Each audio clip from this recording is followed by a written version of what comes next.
fucking famous woman in lingerie, and you'll find it. Like it's not that.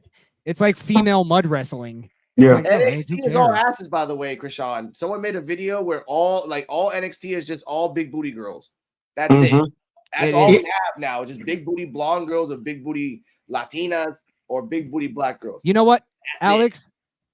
It is, and I love it. And I'll tell you why. Because women wrestling in general doesn't sell. So let's get them back to selling sex again. The thing that we exactly.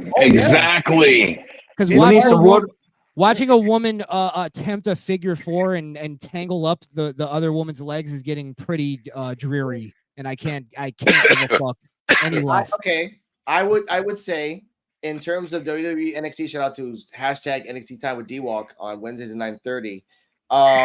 The fact that the women in NXT, and we've all said this on Wednesdays, they are emulating different type of wrestlers. Like imagine Rhino, except Rhino is a Latina woman with a big ass, and then she runs back and forth on the ropes and kills you with her ass. That's her special. That's a real special, ladies and gentlemen. I'm not even making that shit up. Talking about Jada Parker.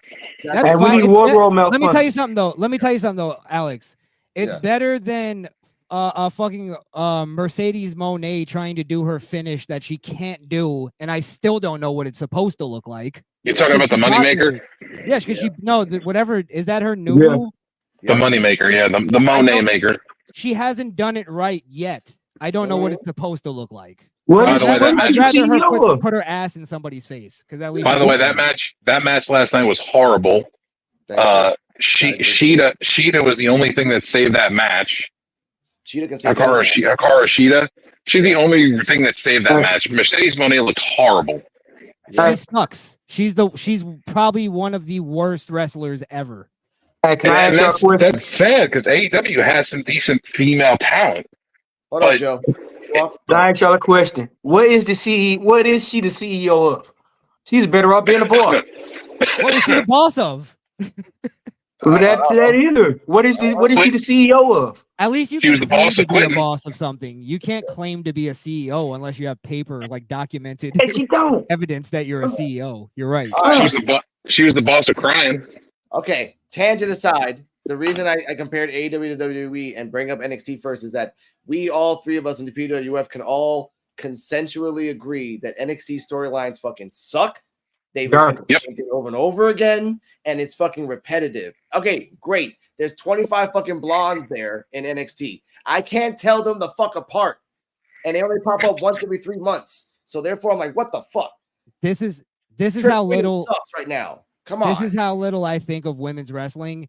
Yeah. I wish they would go back to making most of these women valets, and women's wrestling matches just kind of happen based on story. That's fine. Guess what? Like, I don't give a fuck about it at all. I would prefer it to be bra and panties matches, mud pit matches. And here's an unpopular opinion. And I don't know if it's even unpopular. The generation before the women's revolution was actually better, because not only did they do what the women do now, but they also did the bra and panties matches and the women's fuckery matches, and they did it all great for the most part. Even the world malfunctions, they did right. Yeah, they at least made it look like cat fights. They weren't trying to be like dudes. Wrestling. They all try to wrestle like Eddie Guerrero, and it's like he's a man. You can't do the moves he did. I will say the counter that again, because I actually will go a little bit against that, because I don't remember that much of the Attitude Era except for Kitty showing her boobs and other people doing boob things. Great, sure, but I do remember. And Joe and D-Walk know this. One of my favorite matches, Bayley versus Sasha Banks, 2014 to NXT. Asuka versus Nikki Cross, 2016. Like they were matches. They weren't like, oh, two women fighting. They were two wrestlers like going all out and showing that they can wrestle. On those occasions, sure. By the way, real quick, Joe. Sasha versus Bayley is literally Sasha Banks' only good match that she's ever had. Yes. Yes. And 10 years ago. I will go on a tangent of saying one thing. Yes. I feel like Japanese women's wrestlers should not be considered in the same category. because they are completely different animals. They beat the shit out of each other for fun. Japanese women wrestlers are different, a different breed. So like the Asukas, the Kairi Zanes, the Io Skys, the Hikaru Shidas, those women are different. They're built different. You know why? They ain't like the American women. It's because American women get coddled by our society, and they never actually have to be great. They just have to say they're great.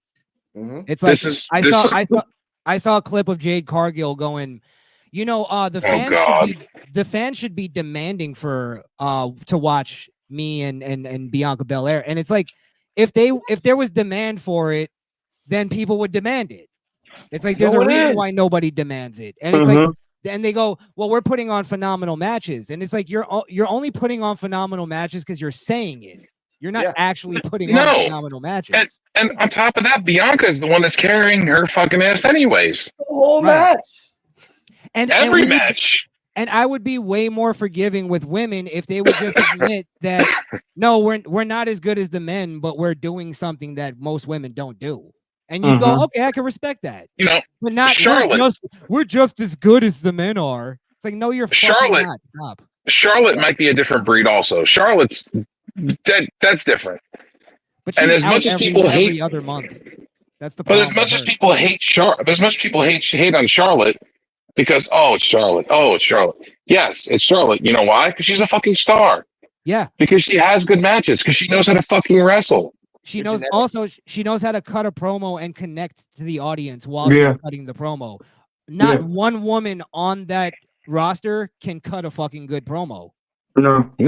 Right, not one. Yeah, he's right. And that's my counterpoint for WWE. You got all the money in the world, but you can't put money into a bad actress and think that you're gonna get fucking Katharine Hepburn. You ain't gonna get that shit. And even worse, they bought, and Joe knows this. They acquisitioned Julia, a Mexican wrestler, very strong. Spanish. She's Japanese. Sorry, Japanese. Very strong wrestler of a different breed. Can't say English to save her life in a Saw movie. Okay, and she's gonna win the belt in maybe a month or two, and then imagine, hello, I am Julia. The WWE NXT. I'm like, oh god, this is fucking all over again. No, so that's what I mean. They put too much money on a lot of experiments and expect it to work.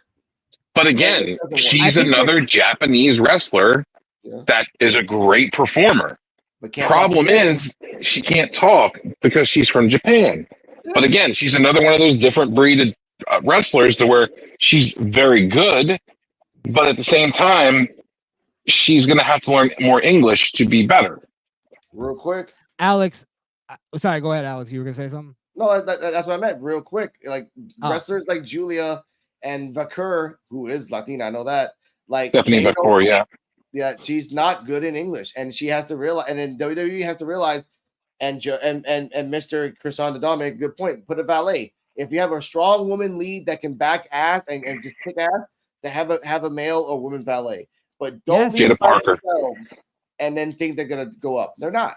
They're not. Jada Parker, for instance.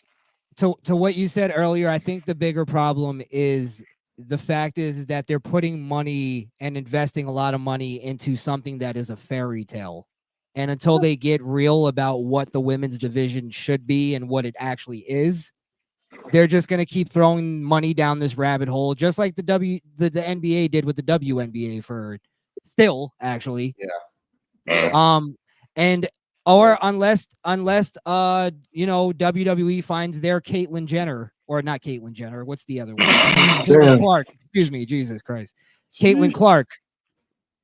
And they can make a star out of some woman, but really they're not going to do that until they get real with it and realize that women are there for a specific reason. They've always played their part in wrestling.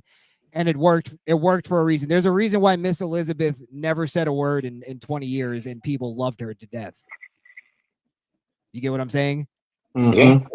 Yeah, it's right. Less is more. Less is more. Absolutely. And that's an old wrestling standard that they will tell you anytime you go to any wrestling school anywhere. They always tell you less is more. Put it this way: do you remember when Miss Elizabeth ran into the ring to save Macho Man from Sherry? Yeah. Mm-hmm. What woman can get that kind of reaction from a crowd from just slapping a woman? Really? No, She didn't even wrestle a match. She had people bawling, crying, screaming in that audience because she kicked Sherry out of the ring. Mm-hmm. Like, Sherry didn't wrestle much. Same, yeah. She became a valet after she wrestled because she was being used as a valet because that's what she was good at. She would trip people up or slap somebody or throw somebody, hairspray or something, but she wouldn't really push the envelope too much. Right. She'd be doing a management role. Yeah, they just need to revamp, go back to the old way, and then hope that some of these women can break out as good wrestlers. Yeah. That's all you can do. But they can't do that because of diversity. They're not going to do that.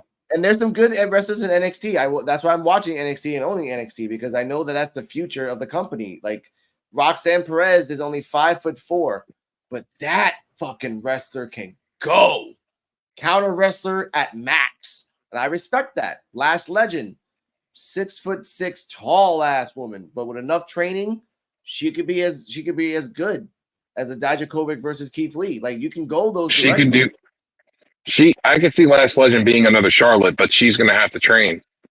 Like hardcore train. She's bigger than Charlotte too, fatter in the sense of like a little chunky on the side, but like she can go. That's a lot of climbing. Yes. This is where my sexism comes in, and I have to come at you. The problem is that you're saying that she can be as good as male wrestlers. No. I mean, no. Good in her division. As in, okay, maybe I thought I heard you name male. No. Okay, my bad. I know my lovely girl is watching me. I know she's not gonna like me saying this, but this is the truth of the matter. Like I always separate women's wrestling and males wrestling. I don't like to have intergender wrestling unless it makes sense. For example, if Rhea Ripley went after one of the Usos, she's strong, she's tough in certain aspects, sure, but like not the whole thing. But in terms of Dominic, her like picking up Dominic isn't unbelievable. Yeah. Her against Dominic, I can believe that because that looks like somebody from Maryland beating the crap out of her boyfriend. That's just normal things that happen in Maryland. Sorry, shout out to Maryland. I love you guys. Never been there. Sorry about that. But what I'm bringing up with NXT women wrestlers, I want them to be the next future, the next 4 horsewomen that were there in 2016. But there's nothing right now. You only got Roxanne Perez, who's about to leave, and then you got Parker. You got that Cuban girl that shakes her ass all the time. Lola Vice. Lola Vice. You got. You got Lola Vice is actually a UFC fighter. Like who is? But all she does is shakes. I'm a Latina, and then does the booty bump in the corner. Like that's your gimmick. Shut the fuck up. Well, that's kind of the point, though, Alex, is that she can come in and play some badass UFC fighter, but that's not going to make her money. She knows what's going to make her money. Shake her ass. Shake her Latin ass. We all love Latin ass. Every time. Every fucking time. We all love a Latina with a big ass. I know. Well, she does. Petrovic, too. A woman with a sword going around might stab somebody by accident. Fat ass. Kill Bill style. Like these, like we have a woman dressed up as a nightwear Wendy Chu. Now she's a zombie. Was it night sitter? Whatever you want to fucking call that shit. Like in NXT, they're trying anything. They're trying anything, and sometimes it works, sometimes it doesn't. Shout out to D-Walk. NXT time with D-Walk Wednesdays at 9:30. All right, I'm done. Yeah, and then I saw. It's like here's the last thing I'll say. I was watching this Tiffany Stratton and Nia Jax. They were having a backstage segment, and all I could see was Tiffany Stratton's fucking tits. And that's all I could pay attention to. And that's the problem is maybe it's like us hardwired as fucking animals and savages as men, but that's what I'm gonna look at. I didn't care what they were talking about. No, I put it on mute. Tiffany Stratton is the future of the women's division right now. I mean, she is the next Charlotte Flair. I'm telling you that now. Good. She's great in the ring too. She can actually wrestle. Yeah. She can go. She was a cheerleader, I think. I believe she was a college cheerleader. Yeah. Gymnast. Yeah, there you go. So she has experience. remember I made that connection that because she has the same kind of background as Charlotte, and I think that might be a thing. Is like if you want good women's wrestlers, you might have to look for gymnasts. It's kind of like and she's Mel, over too. Yeah, that too. Absolutely, the crowd loves her. Great. She's fucking good looking. Like you could literally, she could be the next Sable if they wanted to. Yeah, that's a Vince McMahon female right there. Yeah, absolutely. He likes them blonde. Laurinaitis lady. Vince likes his blondes. Absolutely. Yeah. All right. And